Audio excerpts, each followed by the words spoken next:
Amar homeo YouTube ఛానల్కి స్వాగతం.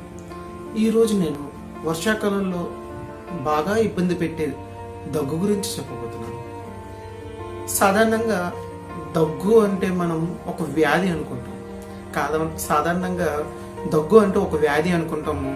కానీ దగ్గు అంటే అర్థం ఏంటంటే ఒక లక్షణం. అది అంటే శరీరంలో ప్రతి దానికి చలనం ఉన్నట్టు ఏదైతే ఈ రెస్పిరేటరీ ట్రాక్ అంటే ఊపిరితిత్తులు, ముక్కు, అక్కడి నుంచి వచ్చే ద్వారం, రిఫ్లెక్స్ని దగ్గుగా చూస్తారు. దగ్గు రాకపోతే కనుక లేదా దగ్గు లేదంటే కనుక మనం కంగారు పడాలి, ఏదో జరుగుతుంది ఇంకా లోనా అని. సాధారణంగా ఈ దగ్గు గురించి చెప్పుకోవాలనుకుంటే చాలా మంది ముందుగా బాగా సఫర్ అయ్యేది చిన్నపిల్లలు మాత్రమే. ఈ చిన్నపిల్లల్లో ఈ దగ్గు ద్వారా చాలా ఎదుగుదల మీద కూడా ప్రభావితం ఉంటాయి. ఈ దగ్గు ద్వారా వాళ్ళు ఎంతో ఇబ్బంది పడతారు, వాళ్ళతో పాటు కుటుంబ సభ్యులు కూడా ఇబ్బంది పెడుతూ ఉంటారు. ఈ దగ్గు గురించి తెలుసుకునేటప్పుడు ముందుగా ఈ దగ్గులో రకాల గురించి తెలుసుకోవాలి. ఇవి రెండు రకాలు.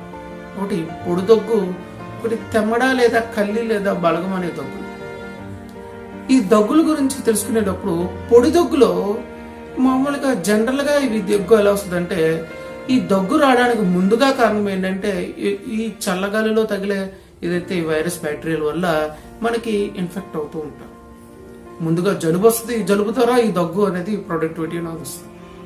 సాధారణంగా ఈ పొడి దగ్గులు ఏదైనా ఇబ్బంది పడే ఈ ముక్కులో కానీ లేదంటే ఈ గొంతుకులో శ్వాస కానీ ఏదైనా ఉంటే దానివల్ల బాగా ఎక్కువగా దగ్గు వస్తుంది.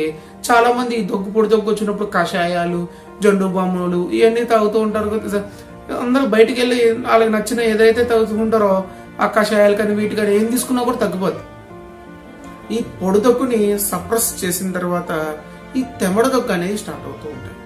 అంటే ముందుగా పొడి దగ్గు స్టార్ట్ అయ్యే తర్వాత తెమ్మడ దగ్గు అనేది స్టార్ట్ అవుతూ ఉంటాయి. ఈ తెమ్మడ దగ్గు ప్రభావం ఎలా ఉంటుందంటే ఈ తెమ్మడ గురించి తెలుసుకునేటప్పుడు అంటే సాధారణంగా నేను చెప్పేది ఈ వర్షాకాలంలో వచ్చే ఎక్యూట్ డిసీజుల గురించి చెప్తున్నాను. ఇవంటే ఈ ఎక్యూట్ డిసీజులు అన్ని కూడా ఈ 3 వారాల లోపు ఉండే దగ్గుల గురించి చెప్తున్నాను. అంటే సాధారణంగా 1 వారం నుంచి 2 వారాలు 3 వారాల దాకా ఇవి సాగుతూ ఉంటాయి. ఈ 3 వారాల్లో ఈ దగ్గులు ఎలా ఉంటాయంటే ఈ దగ్గు మీద ప్రభావితం ఎలా ఉంటాయంటే ఈ దగ్గు వచ్చినప్పుడు తెమ్మడు వస్తుంది, ఈ దగ్గు వచ్చినప్పుడు ఛాతి నొప్పి వస్తుంది అంటారు, ఈ దగ్గు వచ్చినప్పుడు కడుపు నొప్పి వస్తుంది అంటారు. ఈ దగ్గుతో పాటు జలుబు ఉందా లేదా అని ముందు గుర్తుపట్టారు. సాధారణంగా జలుబు వచ్చిన తర్వాత ఈ దగ్గు వస్తాయి. ఈ దగ్గులో ప్రొడక్టివిటీ అంటారు. అంటే ఈ ఏదైతే ఎక్స్పర్టరేషన్ కఫం లేదా కల్లి ఉన్నాయో వీటి బట్టి రోగ తీవ్రత అనేది చెప్పగలరు. ఇంకా తెల్లగా జిగటగా కొంతమంది ఉండలు ఉండలుగా పడతాయి అంటారు, కొంతమంది పసుపు రంగులో పడతాయి అంటారు, కొంతమంది ఆకుపచ్చ రంగులో ఉంటాయి అంటారు. కొంతమంది దగ్గుతూ ఉంటే నాకు ఆయాసం కూడా వస్తుందని అంటారు. ఈ దగ్గుతో పాటు కొంతమందికి పిల్లి కూతులు వస్తున్నాయి అంటారు. ఇవి రెస్పిరేటరీ సిస్టంలో ఏదైతే ఈ ఊపిరితిత్తు వ్యవస్థలో ఉన్న రోగాలు వచ్చినప్పుడు ఈ తీవ్రత అనేది పెరుగుతూ ఉంటాయి.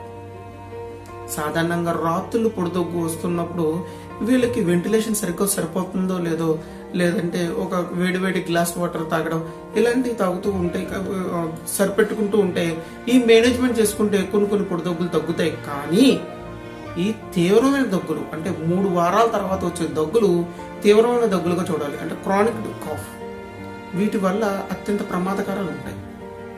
ఎందుకు ఈ వర్షాకాలంలో మీ దగ్గు గురించి నేను ఇంత జాగ్రత్త తీసుకోమని చెప్తున్నానంటే ఈ ప్రభావం ఇక్కడితో ఆగదు. ఇది ఏదైతే ఇక్కడ స్టార్ట్ అయిందో ఇవి మన శరీరంలో వ్యాధులను కలిగిస్తాయి. దగ్గు అనేది ఒక లక్షణం అయితే ఇది పెరుగుతూ వ్యాధులను ప్రభావితం చేస్తాయి. ఈ వ్యాధులు అనేవి మనకి ఆస్తమా, న్యూమోనియా ఇంకా చాలా ప్రమాదకరమైన వ్యాధులన్నింటినీ మనం పాల్గొనాలి. సాధారణంగా తీవ్రమైన వ్యాధులతో కొంతమంది బాధపడుతూ ఉంటారు. న్యూమోనియా కానీ, ఆస్తమా కానీ, లేదంటే బ్రాంకైటిస్ కానీ, లేదంటే ఇంకా తీవ్రమైన వ్యాధులు వాళ్ళ ఫ్యామిలీ హిస్టరీలో టీబీ ఉన్నా కూడా మనం ఈ దగ్గు గురించి జాగ్రత్త పడాలి. ముందుగా ఈ దగ్గుకి మెడిసిన్స్ గురించి తెలుసుకోవడం కన్నా ఈ దగ్గు ఏ విధంగా మనం ప్రభావితం అవుతున్నాము, ఈ దగ్గు వల్ల మనకి ఏ విధంగా నష్టం అవుతుంది ఫ్యూచర్లో, ఈ దగ్గు వల్ల ఎటువంటిది మనకి ఇప్పుడు అనారోగ్యం పాలవుతాం అన్నది ముందు తెలుసుకోవాలి. అంటే ఎందుకు ఈ విషయాలు చెప్తున్నానంటే, ముందుగా అసలు దగ్గు ఎలా స్టార్ట్ అయిందని, అంటే చల్లగాలిలో ఎక్స్పోజ్ అవడం వల్ల తగిలిందా, లేదంటే ఏదైనా ఫుడ్ తీసుకోవడం వల్ల వచ్చిందా, లేకపోతే ఇంకేమైనా కంప్లైంట్లు ఉన్నాయా? సాధారణంగా దగ్గు అంటే జ్వరం లేదా జలుబు ద్వారా వచ్చిందని అనుకుంటారు, కానీ gastric GERD gastro oesophagus reflux disease లో కూడా ఇలాంటి ఈ దగ్గు అనేది, పొడి దగ్గు, ఆయాసం అనేది కామన్గా ఉంటుంది. ఇవి కాకుండా ఇంకా తీవ్రమైన వ్యాధి ఏదైతే లెఫ్ట్ వెంట్రుకల్ ఫెయిల్యూర్, సాధారణంగా గుండె జబ్బు, అంటే ఇది మాగా ముసలి వాళ్ళకు ఎక్కువగా ఉంటుంది, వయసు పైమైన వాళ్ళకు ఉంటుంది.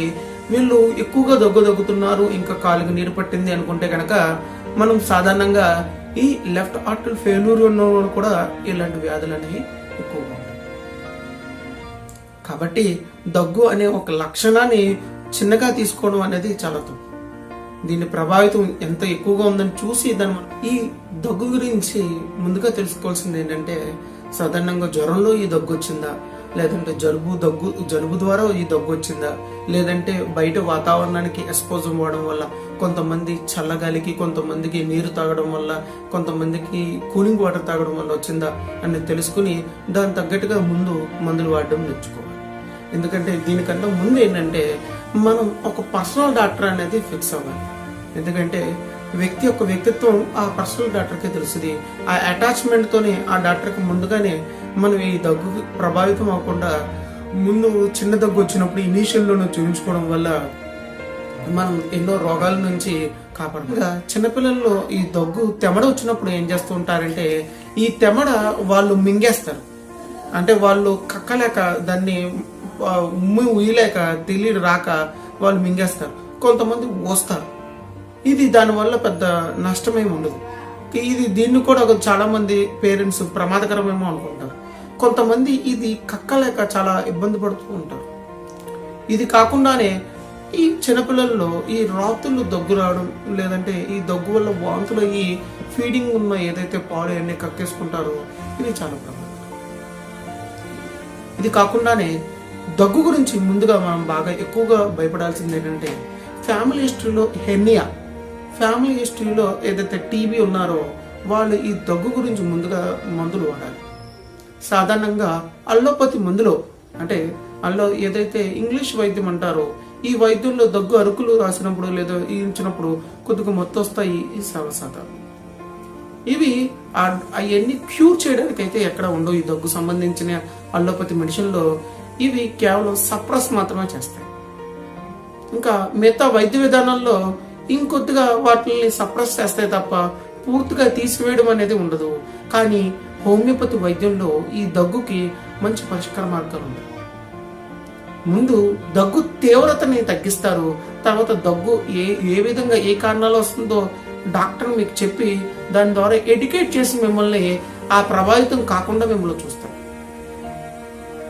ఇది సాధారణంగా ఈ దగ్గుని ఒకవేళ వదిలేస్తే, ఎటువంటి వైద్యం చేయకుండా వదిలేస్తే వచ్చే నష్టం ఏంటంటే, సాధారణంగా ప్రెగ్నెంట్ వాళ్ళు అయితే అబార్షన్ అవుతుంది.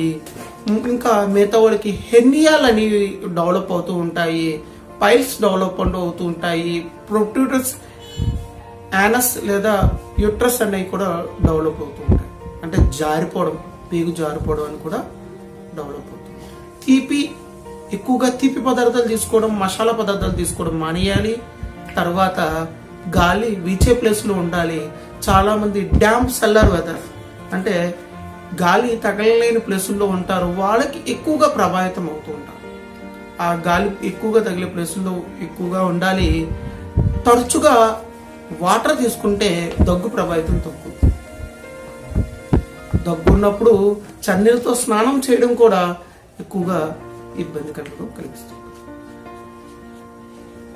ఇంకా ఈ వీడియో మీకు నచ్చితే కనుక లైక్ చేయండి, కామెంట్ చేయండి, షేర్ చేయండి, సబ్స్క్రైబ్ చేయండి. Thank you. Amar homeo YouTube channel.